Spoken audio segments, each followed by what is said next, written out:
I'm here today with Renato de Guzman, the CEO of Bank of Singapore, commonly referred to as Bing. Bing has been leading the bank when it was ING Asia Private Bank, and now that OCBC has recently acquired the bank as a separate subsidiary, he's continuing to lead the bank, integrating it with the existing private banking franchise that it had established. Hello, Bing. Thank you for joining us today. Hi. Good morning. I just want to get your sense of what's happening in private banking. Private banking is coming out of a very major shakeout, of course, a major world economic crisis. Our business has done quite well. I think the global markets have recovered. So year to date, we're running at way above our last year's revenues and net operating profit. So it's been healthy recovery from the crisis, and that's reflected also in our revenues, and our net operating profit. Our cost-to-income ratio has come down significantly. So we're looking at a very a good recovery year as far as private banking of Bank of Singapore is concerned. What's your profit growth been like in this period? This period is over last year. Last year, I would say maybe 30% over last year. What have your challenges been in establishing a brand? Because Bank of Singapore will be unknown. I mean, you'd of course carry over some of your clients from the old bank, right. While losing some along the way, I suppose. But I mean, now to attract new clients, you have to really establish the Bank of Singapore brand. This is probably not the best time to be establishing a new brand, being sort of at the bottom of the market. What have your real challenges been? How have you sort of approached this branding? Well, I think it's important that most of probably 95% of our clients in ING we have very little reduction in terms of number of clients. 95% stayed on. Stayed on, yeah. And then also in terms of then we merged the OCBC Private Bank into Bank of Singapore. So that again is in terms of I think there was also a positive reception to that. In Southeast Asia, we don't have a problem because OCBC is a very well-known brand in OCBC.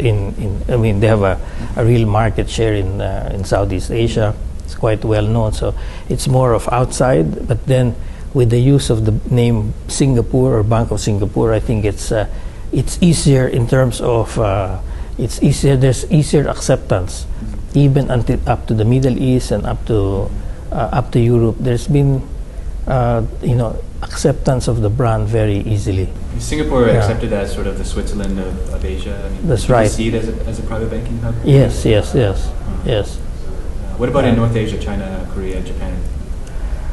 I think also we have in terms of we have a niche strategy in Japan, and then in Korea we haven't really taken over ING Asia Securities, so that's only going to be done now, So, but I think in terms of acceptance, I think because Bank of Singapore really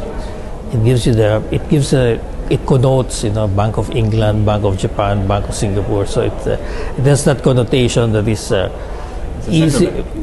Sounds like so it's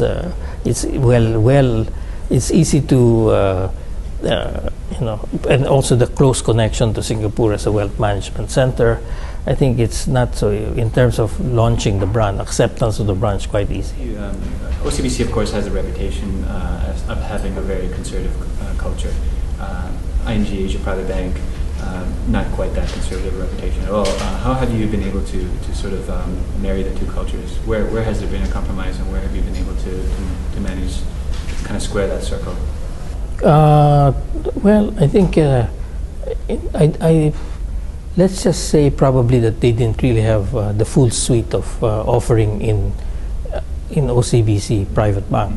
So what's important is that now they have the full suite of products that ING Asia had always ING Asia were able to deliver to its clients. So that's I don't see any conflict in that sense, because in terms of we also have conservative clients in ING Asia, that has crossed over to Bank of Singapore, and you have to serve them according to the risk profile.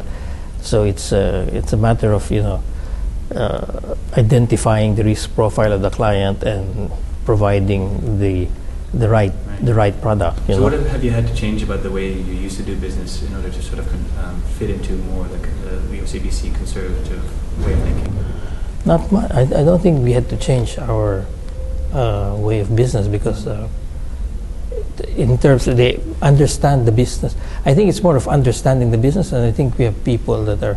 I think the OCBC management are very strong group of professionals, very strong management, so they understand the business more now. So that's why it's. I think we don't really have issues with regards to risk.